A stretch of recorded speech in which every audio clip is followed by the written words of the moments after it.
उत्तर मुंबई लोकसभा मतदारसंघात काँग्रेस उमेदवार आयात करणार असल्याची माहिती सूत्रांकडून मिळते। ठाकरे पक्षासोबत असलेल्या तेजस्वी घोसाळकर या काँग्रेसच्या पंजा चिन्हावर लोकसभा निवडणूक लढवू शकतात। उद्धव ठाकरे आणि वरिष्ठांशी चर्चा करून ते निर्णय घेणार असल्याचं सूत्रांकडून कळतंय। सांगलीवरून मवियात तिढा कायम असतानाच आता वंचितनंही यात उडी घेतली आहे। सांगलीतून लढल्यास विशाल पाटलांना वंचित पाठिंबा देईल असं ट्विट स्वतः प्रकाश आंबेडकर यांनी केलंय। सांगलीतून मवियातर्फे ठाकरे पक्षाच्या चंद्रहार पाटलांना उमेदवारी घोषित करण्यात आली, तर या जागेवर आधीपासूनच काँग्रेसच्या विशाल पाटील यांनी दावा केलाय। वंचित बहुजन आघाडीचे नेते प्रकाश आंबेडकर यांनी काँग्रेससह ठाकरे पक्षावर सडकून टीका केली। नागपूरमधील सभेत ते बोलत होते। काँग्रेसनं ठाकरे पक्षापुढे नांगी टाकली। काँग्रेसमध्ये लढण्याची ताकद नाहीये, सांगलीत काँग्रेसची ताकद आहे, शिवसेना ठाकरे पक्षाची तिथे ताकद नाहीये अशा शब्दात आंबेडकरांनी समाचार घेतला।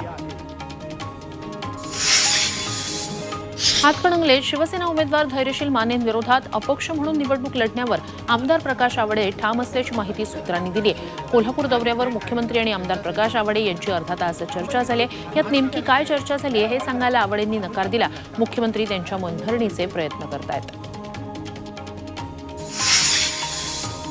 नाशिकच्या जागेचा तिढा अद्याप सुटला नाहीये, याबाबत चर्चा वरिष्ठ पातळीवर सुरू आहे असं विखे पाटील यांनी म्हटलंय। मुख्यमंत्र्यांसह वरिष्ठ अंतिम निर्णय घेतील अशी प्रतिक्रियाही विखे पाटील यांनी दिली आहे। नाशिकसाठी महायुतीचा उमेदवार अजूनही जाहीर झाला नाहीये। शिंदे पक्षाकडून हेमंत गोडसे, अजित पवार पक्षाकडून छगन भुजबळ तसंच भाजपकडून स्वामी शांतिगिरी महाराज हे तिघंही नाशिक लोकसभेसाठी इच्छुक आहेत। मात्र अजूनही कुणाचीच उमेदवारी जाहीर झाली नाहीये, तरीही तिघांनी प्रचार मात्र सुरू केलाय। रत्नागिरी सिंधुदुर्ग लोकसभा मतदारसंघातील महायुतीचा उमेदवार अजून निश्चित झाला नाहीये। मात्र भाजपकडून इच्छुक असलेले केंद्रीय मंत्री नारायण राणे यांनी प्रचाराला सुरुवात केली आहे। आतापर्यंत राणेंनी जवळपास 12 प्रचार सभा घेतल्यात। उमेदवारी निश्चित झाली नसली तरीही जिल्ह्यात नारायण राणेच उमेदवार असल्याची चर्चा आहे। महायुतीत बच्चू कडूंना अपमानास्पद वागणूक मिळत असल्याचा आरोप प्रहारच्या पदाधिकाऱ्यांनी केला होता। त्यामुळे पदाधिकाऱ्यांनी अकोल्यातील मवियाचे उमेदवार अभय पाटील यांना पाठिंबा जाहीर केला होता।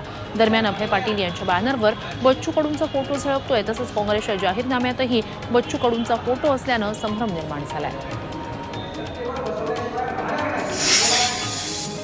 वाशिममध्ये अभिनेता गोविंदा यानं राजश्री पाटील यांच्या प्रचारासाठी रोड शो केला। वाशिम यवतमाळ लोकसभा मतदारसंघातून राजश्री पाटील या महायुतीच्या उमेदवार आहेत। त्यांच्यासाठी गोविंदानं प्रचार केलाय। यावेळी गोविंदाच्या चाहत्यांनी मोठी गर्दी केली। वाशिममध्ये गोविंदाच्या रोड शो दरम्यान पाकिटमारी करणाऱ्या चोराला नागरिकांनी चांगला चोप दिला। यवतमाळमधील महायुतीच्या उमेदवार राजश्री पाटील प्रचारासाठी गोविंदांचा रोड शो घेण्यात आला।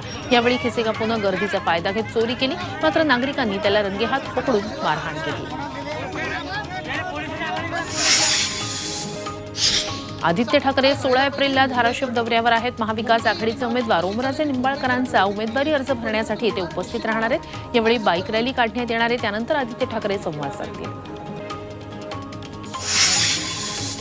सांगलीत काँग्रेस कार्यालयावर विशाल पाटील यांच्या उपस्थितीत नवीन डिजिटल बोर्ड लावण्यात आला। शुक्रवारी त्यांच्या संतप्त कार्यकर्त्यांनी कार्यालयावरील काँग्रेसचं नाव पुसलं होतं। त्यानंतर काल विशाल पाटील यांनी काँग्रेस कार्यालयाची पाहणी केली। यावेळी डिजिटल बोर्ड लावण्यात आला, तसंच कार्यकर्त्यांना संयम बाळगण्याचं आवाहन त्यांनी केलं। छत्रपती संभाजीनगरचे मवियाचे उमेदवार चंद्रकांत खैरे यांच्या प्रचार कार्यालयाचं उद्घाटन झालं। यावेळी संजय राऊतांच्या हस्ते फीत कापून कार्यालयाचं उद्घाटन पार पडलं। उद्घाटनाला अंबादास दानवे तसंच महाविकास आघाडीचे नेते उपस्थित होते।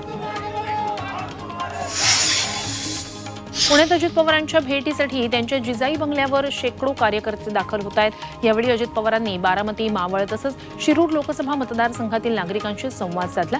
एकंदरीतच लोकसभा जिंकण्यासाठी अजित पवारांची जोरदार मोर्चे बांधणी सुरू झाली आहे।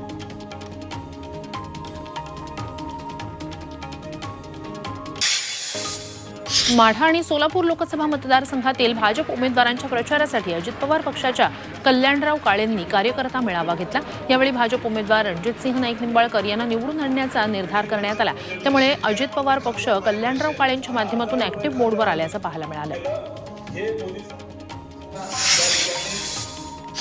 चंद्रपूरच्या आर्णीमधील महायुतीचे उमेदवार सुधीर मुनगंटीवार यांच्या समर्थनार्थ मनसे प्रचारासाठी उतरले. मनसे नेते राजू उंबरकर यांनी शेकडो कार्यकर्त्यांसह उपमुख्यमंत्री फडणवीस यांच्या सभेला हजेरी लावली. राज ठाकरेंच्या आदेशानुसार मनसे पूर्ण ताकदीनिशी मुनगंटीवारांना बहुमतानं विजयी करणार असं ते म्हणाले. धाराशिव लोकसभेसाठी निवृत्त पोलीस अधिकारी भाऊसाहेब आंधळकर यांना वंचितकडून उमेदवारी देण्यात आलेली आहे. आंधळकरांनी बार्शी शहरात मिरवणूक काढत शक्ती प्रदर्शन केले. त्यांच्या उमेदवारीमुळे धाराशिव लोकसभेची निवडणूक तिरंगी होणार आहे. विजय वडेट्टीवार यांनी मंत्री आत्राम यांना आव्हान दिलंय. आत्राम यांनी वडेट्टीवारांची भाजपसोबत हॉटेलमध्ये बैठक झाल्याचं म्हटलं होतं. त्यावर भाजपसोबतच्या बैठकीचे पुरावे द्या, नाहीतर राजकारण सोडा असं आव्हानच वडेट्टीवारांनी दिलंय. इतकंच नाही तर लोकसभा निवडणुकीत आत्राम यांचा गड ढासळणार असंही वडेट्टीवार म्हणाले. रोहित पवारांनी अंतर्मुख होऊन विचार करण्याची गरज आहे असं राधाकृष्ण विखे पाटील यांनी म्हटलंय. भाजपमध्ये सर्वात जास्त घराणेशाही असल्याची टीका रोहित पवारांनी केली आणि त्याला विखेंनी प्रत्युत्तर दिलंय. घराणेशाहीमुळेच तुम्हाला उमेदवारी मिळाली आहे हे विसरून कसं चालेल असा सवालही विखेंनी केलाय. पालघरमध्ये ठाकरे पक्ष आणि भाजपला मोठा धक्का बसलाय. दोन्ही पक्षांचे शेकडो पदाधिकारी आणि कार्यकर्त्यांनी हितेंद्र ठाकूर यांच्या बहुजन विकास आघाडीत प्रवेश केलाय. उद्धव ठाकरेंच्या शुक्रवारच्या सभेनंतर ही घटना घडल्यानं ठाकरे पक्षाला हा मोठा धक्का आहे. हितेंद्र ठाकूर यांची भेट घेत हा पक्षप्रवेश झालाय.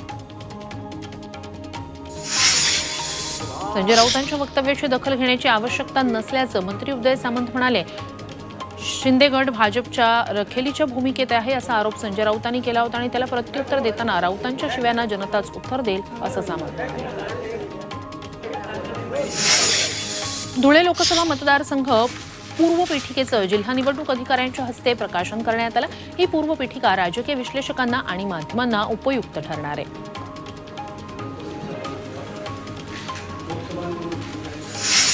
वरळीत आंबेडकरांची जयंती उत्साहात साजरी झाली. यावेळी वरळीकरांच्या जल्लोषात युवा सेनेचे प्रमुख आदित्य ठाकरे सहभागी झाले. तसंच त्यांच्यासोबत अरविंद सावंत, सचिन अहिर आणि सुनील शिंदे यांच्यासह शेकडो वरळीकरांनी बाबासाहेबांना अभिवादन केलं.